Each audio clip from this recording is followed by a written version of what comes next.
जय जय रघुवीर समर्थ. समर्थ म्हणतात की प्रत्येकाने प्रत्येकाला प्रश्न विचारला पाहिजे की आपल्या बरोबर काय येणार आहे आणि आपण काय घेऊन जाणार आहे. हे ज्यावेळेस आपल्याला कळतं त्यावेळेस मात्र आपण उत्तमाचे कर्म करतो असं समर्थ आपल्याला इथे सांगतात.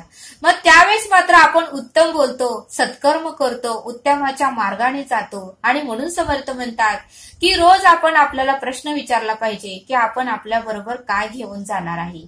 हा जर प्रश्न विचारला की आपल्याला सगळ्या प्रश्नाची उत्तरं आपोआपच मिळतील असं समर्थांनी आपल्याला इथे सांगितलं.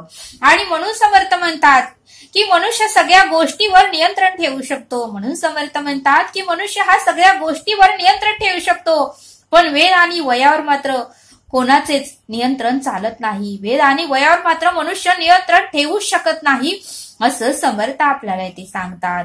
आणि म्हणून समर्थ म्हणतात की वेळ आणि वय कोणासाठीही थांबत नाही. म्हणून समर्थ म्हणतात की वेळ आणि वय कोणासाठीही थांबत नाही आणि वेळ आणि वय कोणासाठी थांबवताही येत नाही असं समर्थांनी आपल्याला इथे सांगितलं. आणि म्हणून समर्थ म्हणतात की वेळ आणि वय आहे तोपर्यंतच आपण उत्तमाचे कर्म केलं पाहिजे असं समर्थ आपल्याला इथे सांगतात. समर्थ म्हणतात की आपले विज्ञान आणि शास्त्रज्ञान, आपल्या विज्ञानाने कितीतरी गोष्टींचा शोध लावला, आपल्या शास्त्रज्ञांनी कितीतरी गोष्टीचा शोध लावला, पण वेळेवर आणि वयावर मात्र नियंत्रण कोणीही लावू शकलं नाही. वेळेवर आणि वयावर मात्र नियंत्रण कोणीही लावू शकलं नाही आणि वेळेवर आणि वयावर नियंत्रण ठेवायचा शोध मात्र कोणीही लावलेलाच नाही असं समर्थांनी आपल्याला इथे सांगितलं. आणि म्हणून समर्थ म्हणतात की आपली वर्तणूक, आपली वागणूक, आपले कर्म असे असावे की समोरच्या व्यक्तीने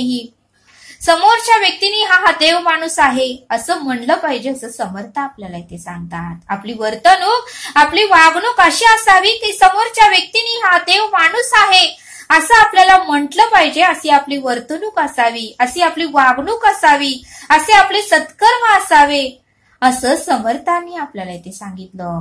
आणि म्हणूनच समर्थ म्हणतात की आपल्या हृदयातच श्रीराम प्रभूंचे घर करून ठेवा. म्हणून समर्थ म्हणतात की आपल्या हृदयामध्ये श्रीराम प्रभूंचे घर करून ठेवा आणि अखंड त्यांचेच नामस्मरण करा असं समर्थ आपल्याला इथे सांगतात. म्हणून समर्थ म्हणतात की लहानपणापासून आपण चांगले शिक्षण घेतो. लहानपणापासून आपण चांगलं शिक्षण घेतलं की आपल्याला चांगली नोकरी मिळतेच.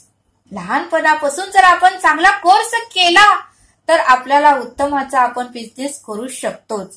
तसं समर्थ म्हणतात की लहानपणापासून जर चांगलं सत्कर्म केलं की मनुष्याचा अंतही उत्तमाचाच होणार आहे असं समर्थांनी आपल्याला ते सांगितलं. लहानपणापासून जर चांगले सत्कर्म केले, लहानपणापासून जर उत्तमाचं वागलो तर मनुष्याचा अंतही चांगलाच होणार आहे आणि मनुष्याचा अंतही उत्तमच होणार आहे असं समर्थांनी आपल्याला ते सांगितलं. आणि म्हणून समर्थ म्हणतात की चांगल्या आयुष्याची आकृती उभारण्यासाठी चांगली कृतीच केली पाहिजे. आणि आशेचे, निराशेचे अनेक प्रसंग आयुष्यामध्ये येतात.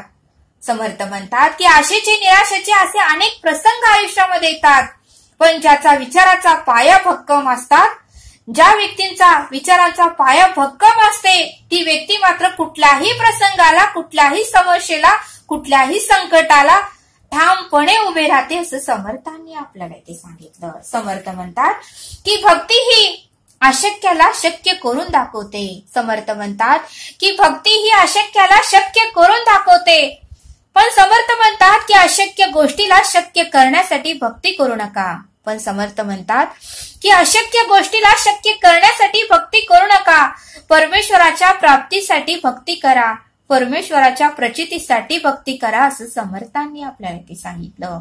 समर्थ म्हणतात की आयुष्यभर नुसता पैसा कमवण्याकडे कधीही लक्ष देऊ नका, त्याने जगणे बाजूला राहूनच जाते असं समर्थ आपल्याला ते सांगतात. समर्थ म्हणतात की आयुष्यभर नुसता पैसा कमवण्याकडे लक्ष देऊच नका, त्याने आयुष्य जगणे हे बाजूला राहून जाते असं समर्थ आपल्याला ते सांगतात.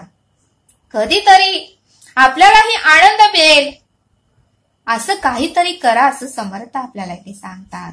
समर्थ म्हणतात की जन्माला येताना काय घेऊन आलो.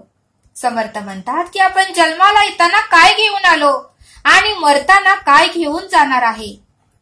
हा प्रश्न प्रत्येकाने विचारा प्रत्येकाला. सगळं तर येथे सोडून जायचं आहे म्हणून समर्थ म्हणतात की आहे तोपर्यंत आनंदाने जगा, आहे तोपर्यंत उत्तमाचं जगा, असं समर्थ आपल्याला इथे सांगतात. समर्थ म्हणतात की वासना मनाला थोड्या वेळासाठी सुख देते, पण समर्थ म्हणतात की ज्याने मनाला जिंकले त्याने जगाला जिंकले.